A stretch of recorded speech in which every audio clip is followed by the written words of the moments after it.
Assalamualaikum warahmatullahi wabarakatuh. Perkenalkan, nama saya Muhammad Faisal dan sebelah kanan saya Muhammad Haris dan sebelah kiri saya Syahrul Mubarak Jilani. Kami akan memaparkan komponen-komponen dari motherboard. Motherboard adalah papan sirkuit berupa PCB yang dimiliki chip BIOS, jalur-jalur dan konektor sebagai penghubung akses masing-masing perangkat yang biasa disebut MOBO. Fungsi dari MOBO adalah menghubungkan seluruh komponen-komponen komputer. Komponen-komponen MOBO diantaranya yaitu slot prosesor. Slot prosesor ialah untuk tempat peletakan prosesor pada MOBO. Di setiap sudut ini ada 4 lubang untuk penyangga kipas untuk pendingin prosesor. Selanjutnya adalah slot memori atau RAM. Slot memori Slot memori berfungsi sebagai tempat untuk penyimpanan RAM RAM. dan tempatnya memori ini bersebelahan dengan BIOS socket. BIOS.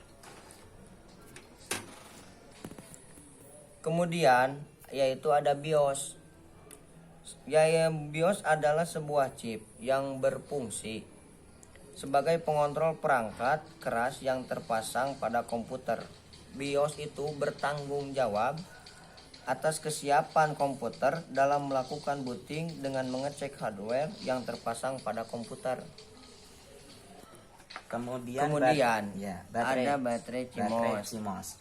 Baterai CMOS itu berfungsi untuk memberikan daya kepada BIOS. Juga berfungsi untuk menyimpan data semua settingan pada BIOS. Jika baterai ini tercabut, maka settingan pada BIOS itu kembali kepada default. Selanjutnya ada NOR bridge yang berfungsi untuk menjembatani arus data di sekitar main memory, sekitar prosesor, frontside bus, AGP bus, dan mengatur power management. Lalu ada lagi perangkat short bridge, gunanya untuk mengatur kerja perangkat semacam IDE, controller, PCI bus, ROM BIOS, keyboard, mouse, dan lain-lain. Kemudian ada ini AGB dan PCI. Ini adalah berfungsi untuk menempatkan kartu VGA card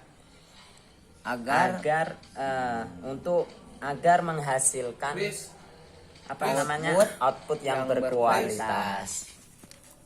Selanjutnya ada lagi komponen yaitu slot IDE beserta slot SATA. Fungsinya ialah menghubungkan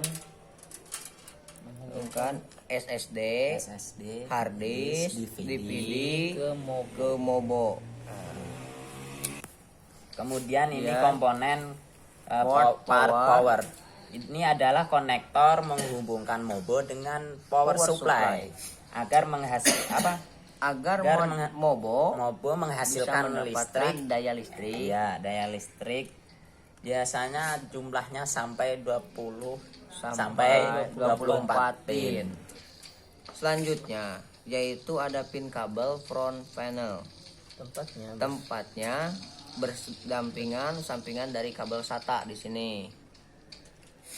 Gunanya sebagai tempat untuk memasang tombol power, tombol restart, power LED dan HDDR LED pada casing. Selanjutnya kita akan terakhir yaitu port I garis miring O. Bagian ini biasanya kita gunakan dari luar casing, adanya itu dari luar casing. Ini merupakan kumpulan port sebagai input maupun output data komputer, diantaranya audio line, LAN port, USB port, printer parallel port, game port. Ini guna untuk keyboard, mouse, VGA VGA port. Sekian dari kami. Wassalamualaikum warahmatullahi wabarakatuh.